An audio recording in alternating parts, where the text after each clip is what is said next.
let's see. So, Miss Teresa, how long you been married? I have been married now this June 20 years. Oh, congratulations. Thank you. You're welcome. Thank you. Long time. Yes. So you put in the work. I done put in a lot of work. So tell me, what's some advice you might give, I guess me or somebody who's a newlywed, or maybe even advice you might give Baby J about being in relationships? Oh, okay. Baby J is the little son. Yes. Well, actually, I think the main thing in a relationship is, me personally, I think it's communication. Mm-hmm. That's a big part. That's a big key of mine is communication. Being able to talk to each other and keep the communication line open. Because if you do that, then you can always work through whatever differences you have. Mm-hmm. That's my main focus. But once the communication break down, then it's hard. Yeah. So I think that's my biggest thing. And I think that not really, and I wouldn't say compromising, but I think that I think the two should come to agreement, and they should communicate and then talk and come to a mutual agreement on whatever it is that you're having discussion. So I think that's a big key to relationship and actually having a long lasting relationship and making it work. I agree. Communication is key. Yeah. Because and I think it depends on the kind of communication you have. Because first of all, you get to cussing at me, I'm about to leave. Oh yeah, none of the cussing and the name calling. We're not. Yeah, we ain't doing that. We're not having. And then that. Don't even get started with them hands. You keep your hands to yourself. We're not taking no licks. No. I ain't never took no lick, and I'm not about to start. We're not taking no licks. I'm probably the wife that's gonna be throwing them. That's no, me too. But then that's gonna be the draw right there for me. Mm-hmm. You know, it's just some things that you have in your mind you just not gonna take. For me, that's one of them. I'm not taking no licks. I'm sorry. That's something I'm just not gonna do. Mm-hmm. So, but I think that's communication is the key. Yeah. How do you get to communicate? Like, so if two people are different, like let's say when I grew up, I saw people fighting. You know, that was how they communicate with yelling. You get out of my face, I'm putting my finger in your face. And then Trey was more of like let's have a civil discussion. And I'm like, no, I'm ready to go below the belt.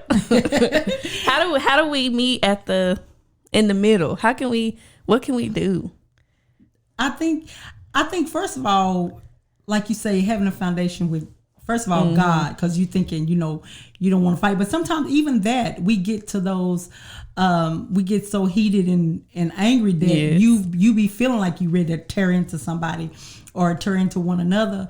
But then sometimes you can't talk right then. Yeah. Sometimes it might be just good that you just go away, get to a different place, leave, and then come back later, and then you're able to talk. Right. Would it say on mine? Yes. Yeah. Yes. Sometimes that helps. So you're not able to discuss right then, but the communication is still open. You just can't communicate right at that moment. Right. But not communicate. I can recall in me and Will's relationship in our marriage, in our early years, how we would I would always want to talk and discuss and talk the problem out and work it out, is where he just shut down. Yeah. And he felt like that if we was going back and forth, like you talking, I'm talking, and I'm getting my point across and you getting he saw that as arguing, and he didn't want to argue. And he felt that as, but me, I felt it as discussing it. We discussing it. We talking back and forth because we trying to work this out. Right. We trying to come to agreement. We trying to work our differences out. Settle this problem type thing. So, but in our younger years, he would just shut down. Mm-hmm. And so we would go 2 or 3 days. Yeah. Maybe not talking, saying nothing to each other, which wasn't a good thing. But then as the years go, you learn that those things are not good for you and to do, because then that bring on more problems. Mm-hmm. So that's why it's good to communicate and to solve the problem quickly. Yeah. Because that's the thing. Because I know for a while we was mad at each other for about a week. The only time we talked was when it was time to eat. What we eating tonight? I don't know. That was it. Other than that, I was like, get out of here. She said, get out of here. But when we went to counseling, all of that, everything just came running out of my mouth. Okay, I was like, and he said, and he did, and he was like, you never told me any of this. I was just gonna say, but then we haven't told the other person. So he felt like I was snitching on him. So that's what we have to do. We just have to talk. And if you can't talk right then like I say, calm down, wait till you get to that place where you're able to talk. But the communication line has to be open. Yeah, I agree. Communication. And another good thing is keep others out of your relationship. Yes. The main thing. Where the button at? Don't keep a lot of people out of your relationship. Yeah, that's true. Yeah, that's true. Yeah, and it don't matter where they at, because I remember I had told y'all on the podcast before, I had a coworker telling us all her business about her relationship. She told us everything.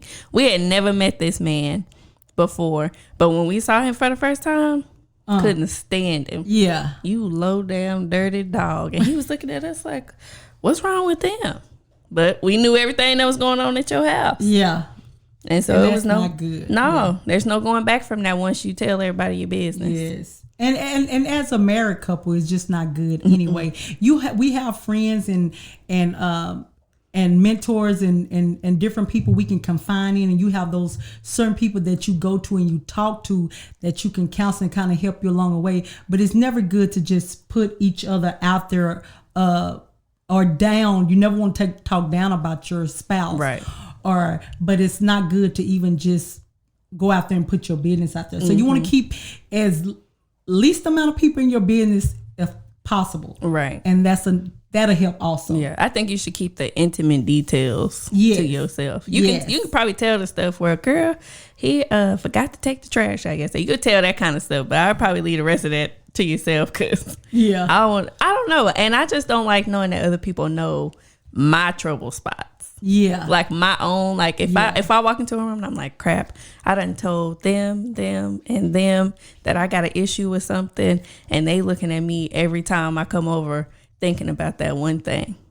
You know what I'm saying? Yeah. Like, and then not only that, if you always telling other people your business and what you don't like about your spouse and what he did and what he didn't do, and you can't stand this and you can't stand that, and then at some point in time, they're going to be looking at you like, well, why you with him? Why you still with him? Okay. Like, why you keep, I don't want to hear this. You keep coming telling me all this, but you still with him. I don't want to hear it. So they'll be looking at you crazy. Like, why you still with him all these years? He must not be that bad. Okay.